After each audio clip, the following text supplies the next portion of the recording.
Opa, tudo bem? Seguinte, tinha me pedido para fazer uma questão fazer a prova, fazer questões da prova da IFO também, que é da Olimpíada Internacional de Física. E aí eu decidi, tá, vou fazer, tem umas questões que eu já tinha visto umas vezes que eu achava que eram legais de resolver. Fui catar umas questões para ver as que eu achava mais interessante. E veio uma questão da prova de 2010, a questão um de um assunto que eu acho muito legal, que é de carga e imagem. Aqui eu fiz o desenho da questão, mas eu vou mostrá-la para vocês. Ela é o primeiro problema, né? São três alternativas. A B e C tu tinha que resolver. A letra A é bem tranquila, a letra B e a letra C que são um pouquinho mais trabalhosas. A C é direta, na real, mas a B é trabalhosa. E é um assunto muito legal. Ele nunca foi cobrado no ITA e no IME, mas tem muito cursinho que aposta que esse assunto vai ser cobrado em algum momento. Não sei. Mas é um assunto bem interessante. A questão ela não pede para te provar o motivo que a carga e imagem funciona, porque isso depende de Laplaciano, que é cálculo mais avançado, mas apenas saber usar o conceito. Então a gente tem que falar de alguma coisinha rapidinho. A primeira, a gente tem que falar do que é carga e imagem para resolver essa questão. Que vocês viram ela aí, né?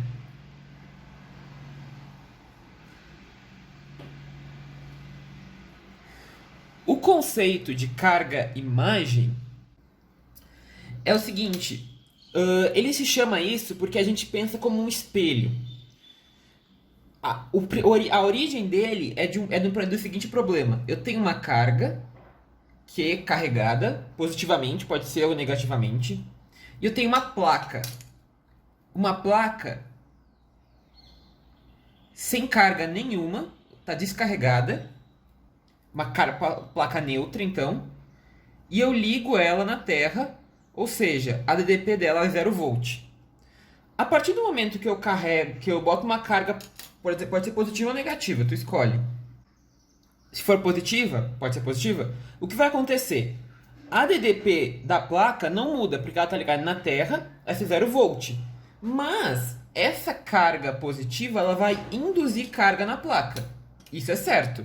O processo de indução é um processo de eletrificação, de eletrização, inclusive.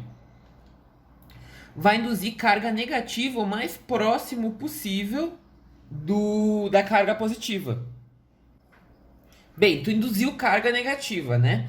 O que essa carga vai fazer? Ela, primeiro de tudo, vai gerar um campo elétrico que vai produzir alguma força nessa carga positiva, que é uma força de atração, né? Porque a carga negativa vai produzir uma força de atração, né? Porque cargas opostas se atraem.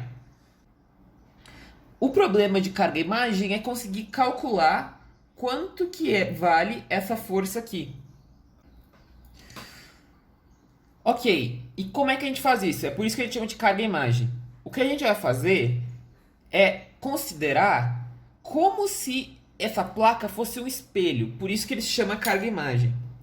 Se essa placa fosse um espelho, eu teria a mesma distância que a carga está da placa, é um espelho, né?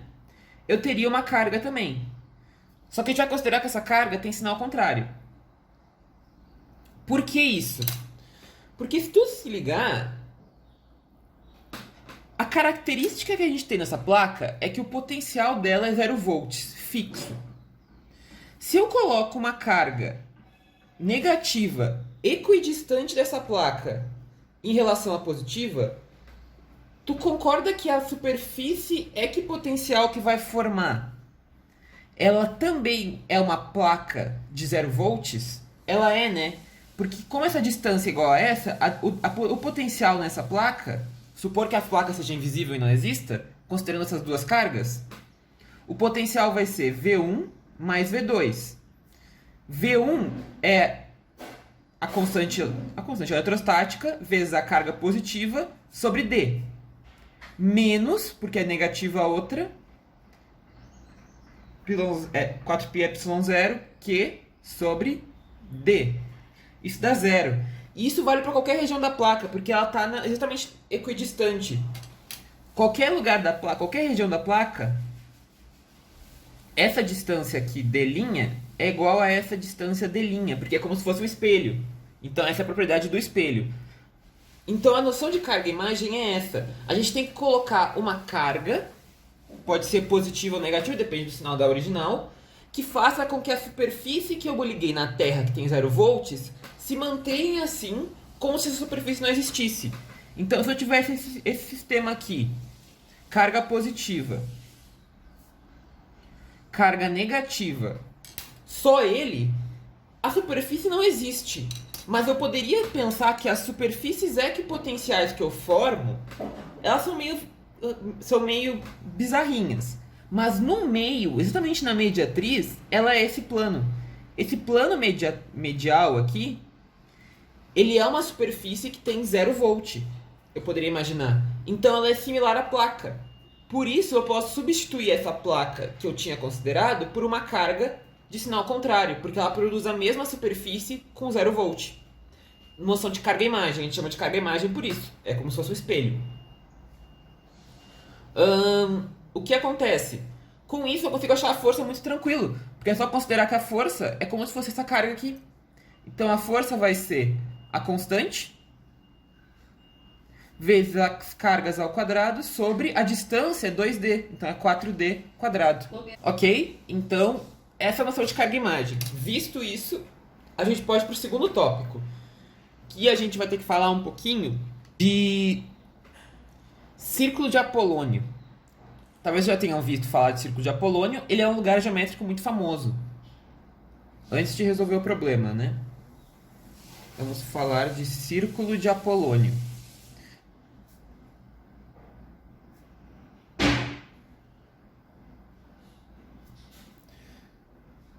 É um lugar geométrico bem famoso. Ele é dado pela seguinte condição: a razão de distâncias é uma constante. Então eu tenho uma reta AB, nesse caso,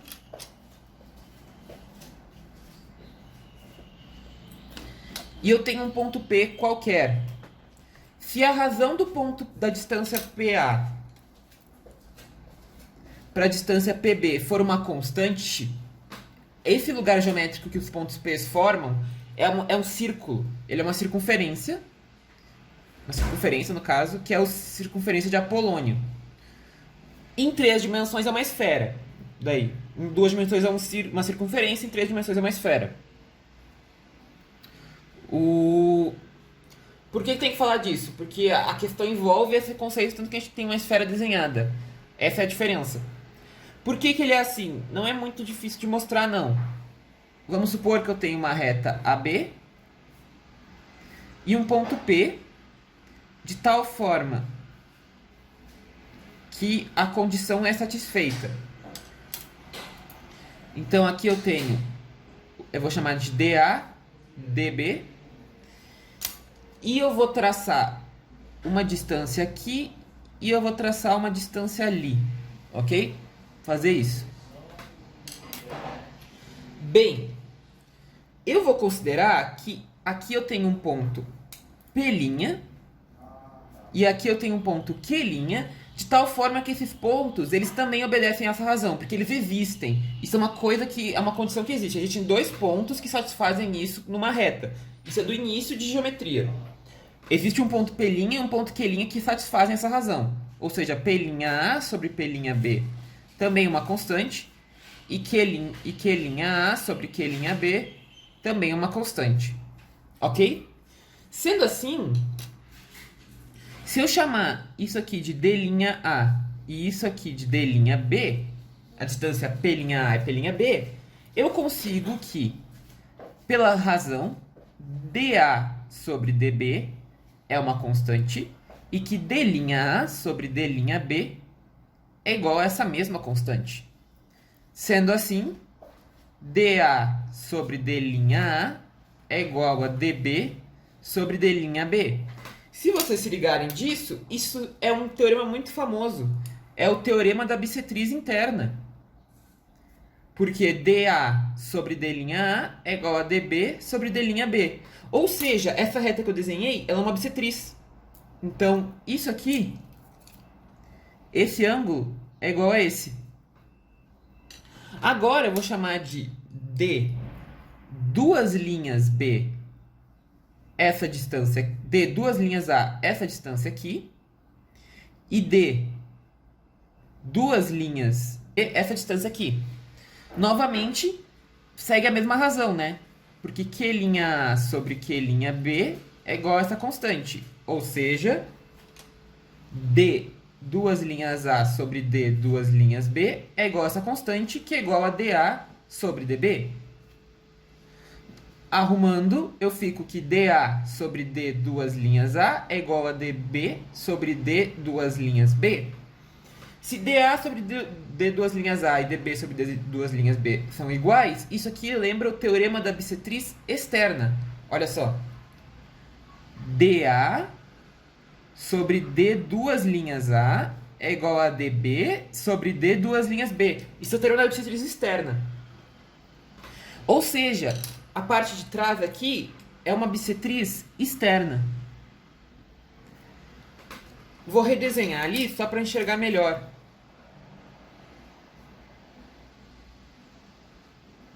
Aqui está AB, o P. Aqui eu tinha feito a minha bissetriz interna. E aqui eu tinha feito a minha bissetriz externa. Aqui no Q' e aqui é o P'. Isso aqui é minha bissetriz externa. Nota o seguinte, esse ângulo aqui, chamado de alfa, ele é a soma de uma bissetriz interna com uma bissetriz externa. E essa soma é uma constante, ela vale 90 graus. A soma de qualquer bissetriz interna com bissetriz externa vale 90 graus. Por quê? Porque duas bissetrizes internas mais duas bissetrizes externas vai fechar uma reta completa, né? Ó, aqui seria outra bissetriz externa. Então vai fechar 180. Meia volta completa, né? Então a soma deles é 90. Se isso aqui é 90, significa o quê? Que esse ângulo ele é uma constante e ele enxerga 90 graus essa reta. Então P'Q' é um diâmetro. Para ser sempre 90 e enxergar o mesmo ângulo, sempre enxergar essa reta P'Q'. Então P'Q' é um diâmetro, não interessa qual caminho eu percorra. Ou seja, esse lugar geométrico que a razão é uma constante é uma circunferência. Só como mostra isso. Tem como mostrar também por geometria analítica. Pode fazer também. Dá um pouquinho mais de conta. Feito isso, agora a gente pode resolver o problema. Ok. No problema a gente tem a carga Q, a gente tem a nossa esfera, ou a nossa esfera que está ligada na Terra. Então o potencial dela, isso é para a letra A no caso, a gente tem o centro, a gente tem o raio dela. E aqui está Q'. Ele determina essa distância D', e a distância daqui até aqui ele determina como D. Ok, na letra A dessa questão é bem tranquila. A letra A, ele pede em inglês, né? Eu vou botar aí para vocês lerem. What's the value of the potential on the sphere? Então, qual que é o valor da potencial na esfera? O valor da potencial na esfera tá dito, porque vocês podem ver que ele está ligado na Terra. Se ele está ligado na Terra, o potencial é 0 volts. Então, a letra A, diretaço, 0 volts, porque está ligado na Terra. A letra B é um pouco mais trabalhosa. Botando a letra B aqui, express Q and the distance D of the charge Q from the center of the sphere in terms of Q, D and R. Então ele quer que tu determine, que tu diga o valor de Q' e D' em função dos parâmetros Q, D e R. Aqui a gente vai ter que usar o conceito de círculo de Apolônio e de carga-imagem. A ideia do desenho que ele te deu, inclusive, é essa. Ele te dá uma carga Q', que seria a substituta dessa esfera condutora que está ligada na Terra com 0 volt. O que acontece, então? Eu tenho que achar uma carga Q' e uma distância dela que faça com que o potencial dessa configuração seja 0 volt. É isso, que isso é o conceito de carga-imagem. A gente tem que achar a carga e uma distância entre elas que faça com que o potencial de 0 volt seja essa própria esfera que eu desenhei ali.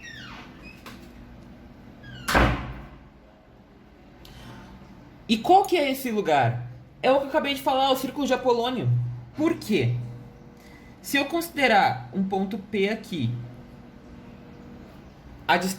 tá essa distância D1 e a distância D2 de Q', o que acontece? O potencial vai ser... E Q' eu vou considerar negativo, para a soma dar zero. Eu vou considerar Q' negativo, tá? Então vai ser 1 sobre 4π ε0 Q sobre D1, é o potencial da primeira, mais 1 sobre 4π ε0 menos Q' sobre D2. Isso é o potencial da segunda, isso tem que ser zero. Sobre essa esfera. A gente vai ver que vai dar uma esfera. Porque isso aqui corta e a gente fica aqui.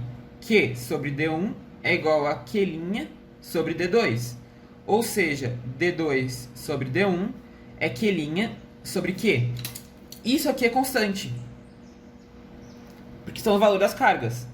Ou seja, D2 sobre D1 é uma constante. Então isso aqui é claramente um círculo de Apolônio. Ou uma esfera de Apolônio, no caso de 3 dimensões.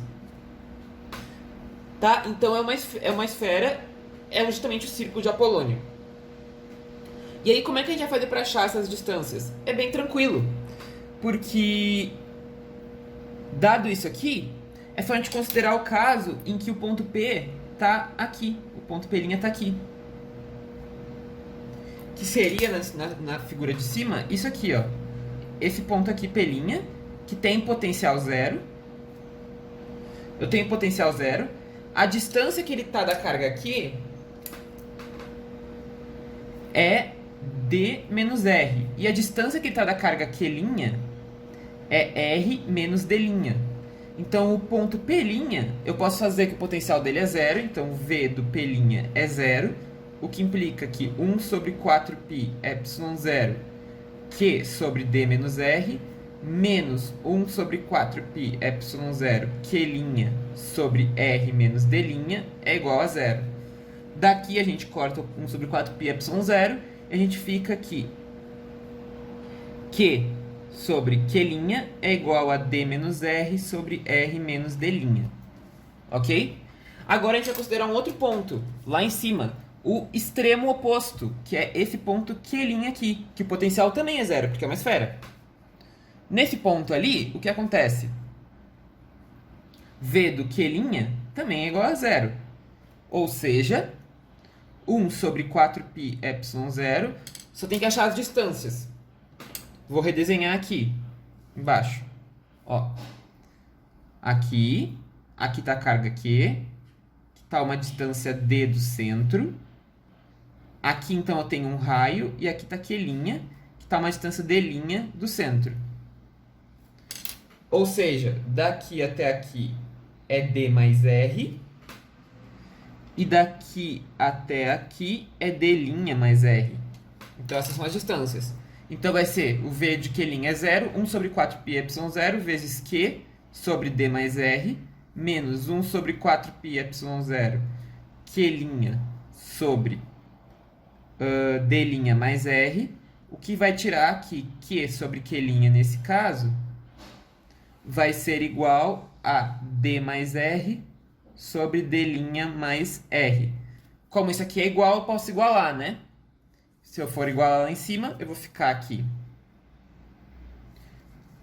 D menos R sobre R menos D' é igual a D mais R sobre D' mais R. Vamos multiplicar cruzado, fazer uma multiplicação cruzada. Vai ficar D' menos dr menos r' menos r ao quadrado igual a rd mais r quadrado menos d'd menos d'r. Daqui isso aqui vai embora com isso. Aqui é mais dr, né? d' mais rd. Então esse aqui vai embora também. Aí vai ficar que 2r ao quadrado é igual a 2d', que dá que d' é r ao quadrado sobre d. Achamos d'. E para achar Q', né, a gente sabe que Q sobre Q' é igual a R mais D sobre D' mais R, o que dá R mais D sobre R ao quadrado sobre D mais R, o que dá R mais D sobre R ao quadrado mais RD vezes D aqui em cima.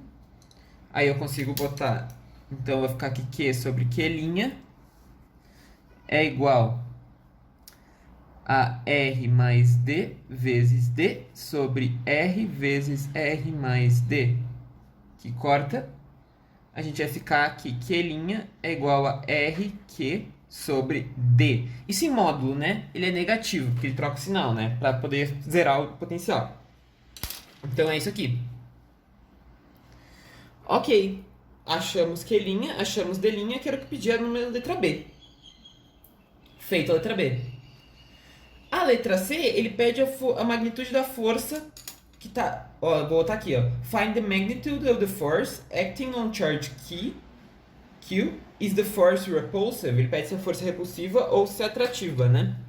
Bem, para a letra C é muito tranquilo, porque é aquilo, né? Como eu falei, quando tu faz a carga-imagem, tu pode tirar a tua esfera e considerar como se fosse isso aqui com a distância que está entre eles, que é D menos D'.